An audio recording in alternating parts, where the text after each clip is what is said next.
राकेश नाम का लड़का ट्रेन से कहीं जा रहा था और जाते जाते अब ट्रेन एक स्टेशन पर जाकर रुकती है और वहाँ पर राकेश को बहुत ज़ोरों की भूख लग रही थी। तो वह देख रहा था कि वहाँ पर बहुत सारी औरतें, कोई चाट बेच रही है, कोई चने बेच रही है, लेकिन चाट और चने से उसका पेट भरने वाला नहीं था। वह देख रहा था कि कोई और ज़्यादा फास्ट फूड सा मिल जाए, कुछ समोसे वगैरह मिल जाएं। तभी वह दूर नज़र उसको एक औरत आती है जो कि समोसे बेच रही थी और उसके डब्बे में जो और आदमी बैठे हुए थे वह भी यह कह रहे थे कि भाई ये इस औरत के समोसे बहुत अच्छे हैं, गरम गरम दे रही है और कोई खा लो जिसे खाना है। तो अब वह जो राकेश नाम का लड़का होता है ट्रेन से उतरता है और जो औरत स्टेशन पर समोसे बेच रही थी उसके पास जाकर खड़ा हो जाता है और उससे कहता है कि मैडम मुझे भी ये 2 समोसे दे दीजिए। दोस्तों उसके बाद जो वह लड़की होती है वह एकदम से मुड़ती है और जैसे मुड़कर वह राकेश को देखती है तो उसके चेहरे की हवाइयाँ उड़ जाती हैं और इधर जब राकेश की नज़र भी उसके चेहरे पर पड़ती है तो वह भी स्तब्ध रह जाता है और वह भी सोचने पर मजबूर हो जाता है, क्योंकि दोस्तों वह औरत राकेश की पत्नी थी जो कि बहुत दिनों पहले ही वह अपना बच्चा राकेश को दे करके उससे अलग हो गई थी और फिलहाल वह समोसे बेच रही थी रेलवे स्टेशन पर। तो राकेश भी परेशान था कि आखिर समोसे बेचने की इसकी ऐसी नौबत क्यों आ गई। इसके तो बड़े मज़े थे ससुराल में भी, पीहर में भी, और आज ये अकेली होकर के यहाँ पर समोसे बेच रही है। दोस्तों उसके बाद यहाँ पर वह जो औरत होती है वह राकेश के पाँव में गिर जाती है और रोने लगती है। दोस्तों उसके बाद राकेश क्या डिसीजन लेता है, क्या इनके बीच में बातचीत होती है और क्यों राकेश की पत्नी अपने मायके को भी छोड़ करके इस तरह से समोसे बेच रही थी, पूरी जानकारी यहाँ पर लेने वाले हैं। और दोस्तों एक बात और इससे हमें जानने को मिलेगी कि घमंड तो रावण का भी नहीं रहा, यहाँ पर इस औरत का भी घमंड टूटता है। बड़े घमंड में थी और घमंड की वजह से बड़ी दर की ठोकरें इसको खानी पड़ गई। तभी बूढ़े बड़े कहते हैं कि जो पेड़ झुकता नहीं है वो टूट जाया करता है। तो इसीलिए इंसान को भी अपना स्वभाव ऐसा बनाना चाहिए कि अगर कोई बात आ जाए, उल्टी सीधी बात बन जाए, तो खुद झुककर उस समस्या का हल निकाल ले। इस घटना से बहुत कुछ सीखने को मिलता है घर परिवारों के बारे में कि घर परिवार के अंदर अगर कोई ऐसी चीज़ हो जाए या घटना घट जाए तो हमें किस तरह से कदम उठाना चाहिए। नमस्कार, मैं हूं सुदेश कुमार और मेरे गोपाल चैनल में आपका स्वागत है। दोस्तों यह वीडियो मेरे गोपाल चैनल पर डालूंगा। अगर आप YouTube पर देख रहे हैं तो मेरे गोपाल चैनल को सब्सक्राइब कर लें। अगर आप ये वीडियो फेसबुक पर देख रहे हैं तो फेसबुक पर यह वीडियो मेरे गोपाल नाम के फेसबुक पेज पर मैं डालने वाला हूं, वह भी हमारा ही पेज है और उसी पर इस वीडियो को डालता हूं, तो उसको फॉलो ज़रूर कर लीजिएगा अगर आप फेसबुक पर देख रहे हैं तो मेरे गोपाल पेज को। तो चलिए स्टार्ट करते हैं। राकेश नाम का एक लड़का होता है जिसकी उम्र होती है 24 साल। उत्तर प्रदेश के एक छोटे से गाँव में यह रहा करता है। इसके घर में जो इसका छोटा भाई है, एक छोटी बहन है और उसकी माँ है और इसके पिता की मौत हो चुकी है तकरीबन 2-3 साल पहले। घर की खेतीबाड़ी का काम सब कुछ राकेश को ही करना पड़ता है क्योंकि घर वालों के पास काफ़ी सारा खेत है और काफ़ी सारी उससे आमदनी भी हो जाती है। तो मतलब ठीक ठाक बीच का सब परिवार कहते हैं, मध्यवर्ती परिवार है। अब तो राकेश के पिता की मौत हो जाती है और उसके बाद उसकी जो माँ होती है वह सोचती है कि राकेश बड़ा है और उसके दूसरे छोटे बहन भाई छोटे हैं, तो राकेश की शादी क्यों ना कर ली जाए। घर में एक दुल्हन आएगी और घर का काम धंधा संभालेगी और ये लोग अपने घर को आगे बढ़ाएंगे, क्योंकि मैं तो बूढ़ी हो चुकी हूँ। उसके बाद राकेश के लिए एक लड़की ढूंढ ली जाती है जिसका नाम होता है पूजा। पूजा की उम्र भी 23 साल ही होती है। और दोस्तों अब पूजा के साथ उसके माँ बाप रहते हैं और उसका एक भाई है छोटा, थोड़ा ही छोटा, 22 साल का। अब वह भी शादी के योग्य हो रहा है, लेकिन माँ बाप ने सोचा कि पूजा की शादी पहले करवा देते हैं। उसके बाद धूमधाम से इन दोनों की शादी होती है और शादी होने के बाद जो पूजा होती है वह अपने ससुराल आ जाती है अपने पति के साथ और आकर के अपनी सास से मिलती है और सास के दुख दर्द को समझती है, क्योंकि जो पूजा की सास थी वह विधवा थी। भाई राकेश के पिता की मौत हो चुकी थी बीमारी से। अब तो घर का कारभार राकेश को संभालना पड़ता। खेतीबाड़ी का समय जब होता तो खेतीबाड़ी संभाला करता और वैसे वह जॉब किया करता था किसी प्राइवेट कंपनी में और 30,000 रुपये उसे सैलरी मिल जाया करती थी क्योंकि वह पढ़ा लिखा काफ़ी अच्छा था। तो माँ को भी अपने बेटे के ऊपर गर्व था कि पिता की तो चलो मौत हो गई, लेकिन मेरा बेटा सारे घर को संभाल लेगा। अब तो राकेश खूब काम धाम करता और अपने छोटे बहन भाइयों की शादी ब्याह की चिंता करने लगता है। इधर जो उसकी पत्नी आई थी पूजा, वह भी बहुत अच्छी थी और वह भी अपनी सास की सेवा, अपने छोटे देवर और अपनी ननद की सेवा खूब किया करती। जो भी कुछ वह बनाने के लिए कहा करते उनके लिए खाना बना दिया करती। और बड़े प्यार से उनको रखा करती थी जैसे कि वह उनकी माँ हो। लेकिन दोस्तों 6 महीने जब गुजर जाते हैं तो इस परिवार की जो हवाएं हैं, फिजाएं हैं, वो थोड़ा सा बदलने लगती हैं, क्योंकि जो पूजा की माँ थी वह पूरी मक्कार थी। अब जो पूजा का पति राकेश होता है वह सोचता है कि मैं पैसे मेरे पास इकट्ठे हो गए हैं और अब मैं अपनी बहन की शादी करूंगा, क्योंकि बाप के जाने के बाद सारा बोझ राकेश के कंधों पर जो आ गया था। तो राकेश अपनी माँ से बात करता है कि माँ, बहन की शादी करनी है, पैसे मैंने इकट्ठे कर लिए हैं और उसके लिए लड़का ढूंढते हैं। अब यह बात राकेश अपनी पत्नी पूजा को भी बताता है कि छोटी बहन की शादी बड़े धूमधाम से करेंगे और तुम ऐसे कपड़े पहनना, तुम ऐसी साड़ी पहनना, मैं तुम्हें पैसे दे दूंगा, खूब शॉपिंग करना और इन्जॉयमेंट करेंगे, खूब मौज लेंगे शादी में। पूजा उस समय तो बहुत खुश थी, उसको भी यह था कि भाई शादी तो करनी पड़ेगी ननद की। और लेकिन दोस्तों अब जैसे एक दिन की बात है, वह अपनी माँ से बात कर रही थी फ़ोन पर कि माँ अब हम शादी करने वाले हैं, अपनी जो ननद है मेरी उसकी, और बड़े धूमधाम से शादी करूंगी। और राकेश ने मुझसे कहा है कि कैसे भी कपड़े पहनना, जो तुम्हें चाहिए मुझे बता देना, मैं तुम्हें पैसे दे दूंगा और तुम ले आना। बड़ी खुश होकर पूजा अपनी माँ को ये सारी चीज़ें बता रही थी। लेकिन दोस्तों दूसरी तरफ जो उसकी माँ थी वो बिल्कुल एक तरह से कहते हैं जल भुन रही थी।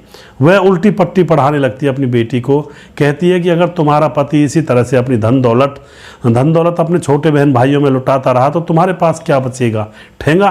दोस्तों यही बातें होती हैं जो परिवारों को बिगाड़ती हैं। कई बार परिवार के लोग आपस में खूब मिलजुल कर रहते हैं, लेकिन जब बाहर की फूंक अगर परिवार के किसी सदस्य को लग जाती है तो उस परिवार का बेड़ा गर्क हो जाता है। अब यहाँ पर भी ऐसा ही होने वाला है। पूजा के अंदर उसकी माँ की फूंक लगने लगती है और माँ उसकी बार बार यही कहती है कि अपने पति से कहो इन पैसों को ज़्यादा खर्च ना करें, और उसकी बहन की शादी होगी तो उसकी माँ करवा देगी, इसे क्या ज़रूरत है करवाने की। दोस्तों ऐसी बात कह कर के पूजा की माँ उसका फ़ोन काट देती है और पूजा के मन में भी अब यह विचार उठने लगते हैं कि बात तो मेरी माँ ने बिल्कुल 16 आने सही कही है। अगर मेरा पति इसी तरह से पैसे बर्बाद करता रहेगा तो फिर हमारे पास क्या बचेगा। अब जो पूजा होती है अपने पति से कहती है कि तुम अब बहन की शादी नहीं करवाओगे, तुम्हारी बहन की शादी अपने आप ये बहन ही करवा लेगी, इसको पढ़ा लिखा दिया है, शादी करवाएगी तो नौकरी करेगी और नौकरी करने के बाद खुद अपनी शादी कर लेगी, या तुम्हारी माँ करवाएगी, तुम क्यों करवा रहे हो। लेकिन दोस्तों राकेश कहता है कि माँ करवाएगी। इस घर में जब मेरे पिता की मौत हुई है तो मैं इस घर का मालिक बन चुका हूँ। एक तरह से मेरे कंधों पर सारे बहन भाइयों की और उल्टी मेरी माँ की भी जिम्मेदारी मेरे कंधों पर है। माँ कैसे करवा देगी, माँ विधवा है मेरी, कहाँ से लाएगी पैसे। दोस्तों यह बात अब पूजा को अच्छी नहीं लगती है। राकेश उसको खूब समझाता है तो एक बार तो वह पूजा मान भी जाती है। लेकिन दोस्तों अब न जाने क्या होता है, 10 दिन के बाद जो पूजा का भाई होता है, जब शादी के कुल 10-20 दिन बचे हुए थे तो पूजा का भाई आता है और पूजा को अपने साथ मायके ले जाता है। राकेश भी ये समझता है कि शायद घूमने के लिए जा रही होगी, चलो ठीक है हो आओ जल्दी, फिर शादी में रहेंगे और अच्छी तरह से शादी को निपटाएंगे। लेकिन दोस्तों पूजा को साजिश के तहत उसकी माँ ने अपने पास बुलवा लिया था कि जिससे कि पूजा यहाँ पर आ जाएगी तो राकेश अब शादी नहीं कर पाएगा अपनी बहन की और सारे पैसों को इकट्ठा कर लेगा। लेकिन कितनी घटिया सोच थी दोस्तों। राकेश ने अपनी बहन की शादी तय भी कर दी, इस बारात आने वाली थी 10-15 दिन बाद, और अब क्या हुआ, अपनी पत्नी को मतलब बारात को ही कैंसिल कर देगा। यानी कि हंसते खेलते परिवार में तीली जलाने का काम वह सास कर रही थी। बेटी को अपने पास बुलाकर बैठा लेती है। उसके बाद राकेश सोचता है 10 दिन हो जाते हैं, होने वाले थे और शादी बिल्कुल 2-4 दिन बचे थे कि अभी तक पूजा वापस नहीं आई। पूजा के पास फ़ोन करता है और उससे कहता है कि देखो तुम वहाँ पर कब तक रहोगी, शादी के सिर्फ 3-4 दिन रहे हैं। राकेश तो अपने भोले मन से कह रहा था, लेकिन उसको क्या पता था कि वहाँ पर क्या चल रहा है। उधर से पूजा कहती है कि मैं नहीं आऊँगी। राकेश कहता है क्यों नहीं आओगी। पूजा कहती है कि तुम अपनी बहन की शादी कैंसिल करो और सारे पैसों को अपने अकाउंट में डालो या मेरे अकाउंट में डालो, ऐसे में नहीं आऊँगी, तुम पैसे बर्बाद करते रहोगे। अब तो यह बात सुनकर राकेश के तो पाँव के नीचे से ज़मीन निकल जाती है, क्योंकि अभी 10 दिन पहले तो उसको समझाया था कि देख हम इन बच्चों के ऊपर माँ बाप की तरह रहेंगे, इनके सारे काम हमें ही करने हैं। लेकिन आज पूजा का दिमाग कैसे बदल गया, क्योंकि दिमाग तो उसकी माँ ने बदला था दोस्तों। उसके बाद पूजा आती ही नहीं है और पूजा नहीं आती है।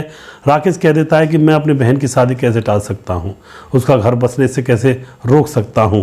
तो राकेश बड़े धूमधाम से अपनी छोटी बहन की शादी कर देता है। अभी भी पूजा नहीं आई थी और उसके बाद राकेश को पता चल गया था कि पूजा गर्भवती है, क्योंकि 2 महीने की गर्भवती घर से ही गई थी। तो अब यहाँ पर पूजा अपने घर पर ही रहने लगती है, अपनी माँ के पास। कुछ दिनों के बाद पूजा के पिता की मौत हो जाती है। पूजा के पिता की मौत हो जाती है। अब पूजा की माँ रह जाती है और उसका छोटा भाई है।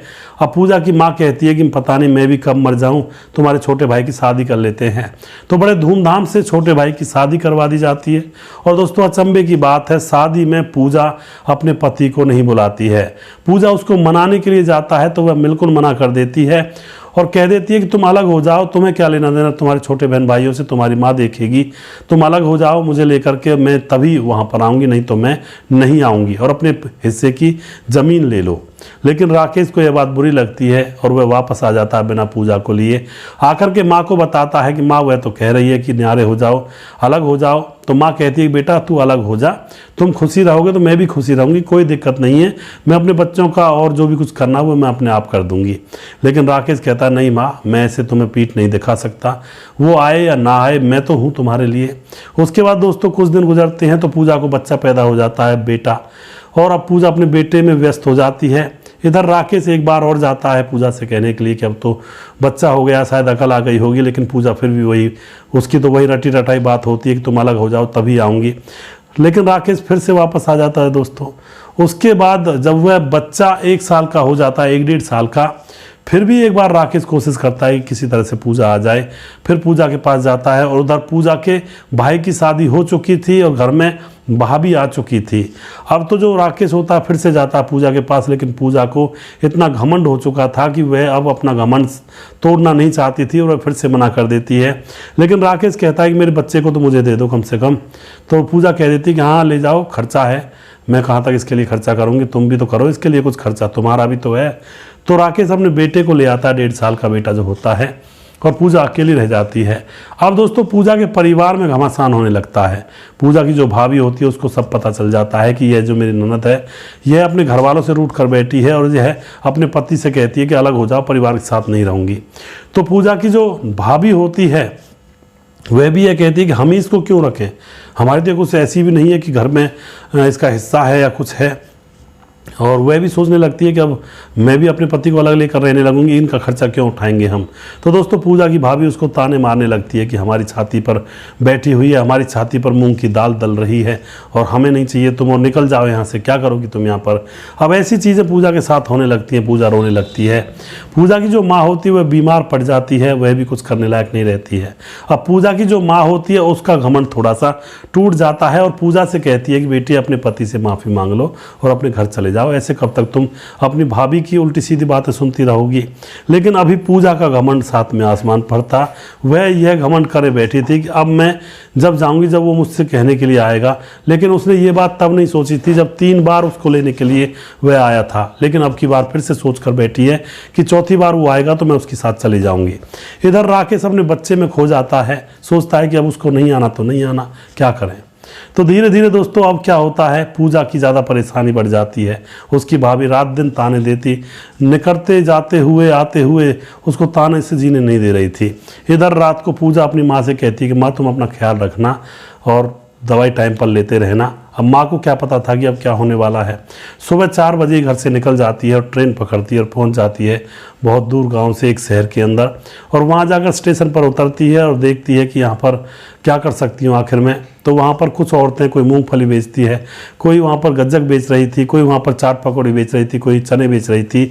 तो पूजा सोचती है अपने मन ही मन में कि मैं भी कुछ ना कुछ काम यहाँ पर कर लूँगी और मुझे समोसे बहुत अच्छे बनाने आते हैं तो मैं यहाँ पर समोसे बेचूँगी। उधर जो स्टेशन होता है वहाँ पर एक बुजुर्ग औरत उसको मिलती है तो उसको माँ समझ करके वह अपनी सारी परेशानी बता देती है। तो जो बुजुर्ग औरत होती है वह यही कहती है कि बेटी अपने पति के पास फ़ोन कर ले और उससे माफ़ी मांग ले, यहाँ पर क्या करेगी तू, पति के जैसा स्वर्ग कहीं नहीं मिलेगा।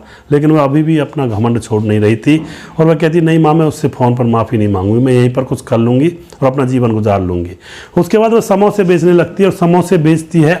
लोगों को उसके समोसे भी बहुत काफ़ी पसंद आ रहे थे क्योंकि घरेलू टाइप के थे और उसकी दुकान भी अच्छी चल रही थी। दिन का उसका 1800 रुपये की बिक्री, मतलब बचत हो जाती थी बिक्री को काट करके। कुछ स्टेशन वालों को भी देना पड़ता है, वहाँ पर कुछ ऐसा उसूल था। तो उसका अच्छा खासा समय गुजर रहा था।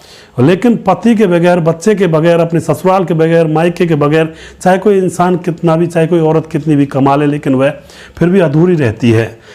समोसे बेच रही थी। तभी एक दिन उसका पति कहीं जा रहा था ट्रेन से, तो वह ट्रेन रुकती है। जैसा कि मैंने आपको स्टार्टिंग में बताया, पति ट्रेन से उतरता है और समोसे खाने के लिए जा रहा था, क्योंकि जो ट्रेन के डब्बे में बैठे थे वो भी समोसे खा रहे थे और वे कह रहे थे कि भाई ये औरत समोसे बहुत अच्छे बनाती है। तो उसका पति राकेश समोसे खाने के लिए उसके पास जाता है और कहता है कि ये लड़की, मुझे भी 2 समोसे दे दो। लेकिन लड़की जब वापस घूम कर देखती है तो उसका पति राकेश वहाँ पर खड़ा हुआ था।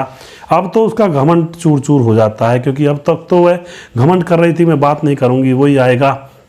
लेकिन जैसे अपने पति को सामने देखती है तो उसका अंतर मन हिल जाता है और वह ज़ोर ज़ोर से रोने लगती है। उसके आंसू नहीं रुक रहे थे। वहाँ पर जो और औरतें होती हैं वो भी इकट्ठी हो जाती हैं। और अब यह जो पूजा होती है अपने पति के पाँव में पड़कर कहती है कि मुझे माफ़ कर दो, मैं अपने घमंड के कारण तो मैं नहीं फ़ोन कर सकी और मैं यहाँ पर समोसे बेचकर अपना गुजारा कर रही हूँ, क्योंकि मायके में तो भाभी नहीं टिकने देती, माँ भी बीमार है, पिता की मौत हो चुकी है, जाऊँ तो जाऊँ कहाँ। पति समझ जाता है। उसके बाद वह हाथ जोड़ती है, मुझे अपने साथ ले चलो, मुझे मेरे बेटे से मिलना है। तो पति कहता है कि ठीक है, लेकिन मैं अपनी माँ से बात कर लेता हूँ। तो राकेश अपनी माँ के पास फ़ोन करता है कि मुझे ऐसे समोसे बेचती हुई स्टेशन पर मिली है। तो राकेश की माँ फ़ोन देने के लिए कहती है और फ़ोन पर पूजा से कहती है कि बेटी, ये तेरा ही घर है, तू यहाँ पर आ जा, जब चाहे जब आ सकती है। राकेश तुझे लाए या ना लाए उसको छोड़, तू अपने आप यहाँ पर आ सकती है, ये तेरा घर है। यह बात सुनने के बाद तो जो पूजा होती है और ज़ोर ज़ोर से रोने लगती है कि ये लोग कितने अच्छे हैं और मैं कितनी बुरी हूँ।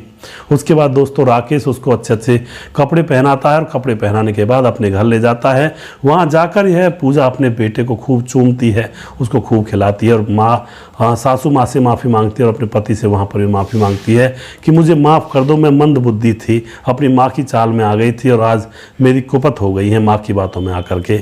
इस तरह से दोस्तों कई बार घर बिगड़ते हैं तो लड़की की माँ की वजह से भी बिगड़ जाया करते हैं और वह छोटी छोटी बातों को सहन करना सिखाती ही नहीं है, हर बात पर हिमायत लेती है। तो बेटी भी उछलने लगती है कि मैं तो न जाने कौन विक्टोरिया महारानी की बेटी हूँ और अपने घर को बसे बसाए घर को उजाड़ लेती है। तो कभी भी अपनी घर गृहस्थी में माँ की तो बिल्कुल ना माने। उन बहनों से कहना चाहता हूँ मैं, मानना है तो अपनी सास की माने, अपने पति की माने, अपने ससुराल पक्ष की माने, माँ की नहीं माननी चाहिए, क्योंकि माँ तो यही सोचेगी भाई बेटी को दुख ना हो और फिर उल्टी सीधी पट्टी पढ़ाएगी। लेकिन ससुराल में थोड़ी सी कुछ मेहनत भी करनी पड़ती है अपने घर को स्वर्ग बनाने के लिए। तो कभी भी ऐसा ना करें, अपनी ज़िंदगी को संभाल कर रखें। और घमंड इसका भी टूट जाता है, घमंड किसी का नहीं रहता है। रावण का भी तो घमंड नहीं रहा, तो घमंड रखने से फ़ायदा क्या। सिंपल और सादगीपूर्ण तरीके से अपना जीवन गुजारना चाहिए, जिससे कि और लोग भी देखें भाई यह इंसान बहुत अच्छा है। दोस्तों वीडियो के लास्ट में आप जो भी कुछ कहना चाहते हैं अपनी राय कमेंट बॉक्स में लिख सकते हैं। यह वीडियो मेरे गोपाल चैनल पर डालूंगा, जो कि फेसबुक पर भी मेरे गोपाल नाम से पेज है। फेसबुक पर अगर आप देख रहे हो इस वीडियो को मेरे गोपाल पेज पर, तो मेरे गोपाल पेज को फॉलो ज़रूर करते जाइएगा दोस्तों। यह नया पेज है और यह आगे बढ़ेगा, तो यहाँ पर इसी तरह की घरेलू वीडियोज़ मैं लेकर आऊँगा, जिससे कि नॉलेज बढ़े और घर परिवारों में सुख शांति रहे। अगर आप लोग इसको यूट्यूब चैनल पर देख रहे हैं तो यूट्यूब चैनल मेरे गोपाल पर यह वीडियो फिलहाल पर डाला है मैंने। अगर आप इसको YouTube चैनल मेरे गोपाल पर देख रहे हैं तो उसको भी सब्सक्राइब ज़रूर करिएगा। दोनों जगह से आप सपोर्ट करिए, जिससे कि मुझे और मेहनत करने में थोड़ा सा मेरा मन लगे और आप लोगों के सामने एक अच्छा कंटेंट लेकर आ सकूं मेरे गोपाल चैनल पर। अगला वीडियो बहुत जल्दी फिर से लेकर आऊँगा, तब तक आप खुश रहें, सावधान रहें। जय हिंद, जय भारत।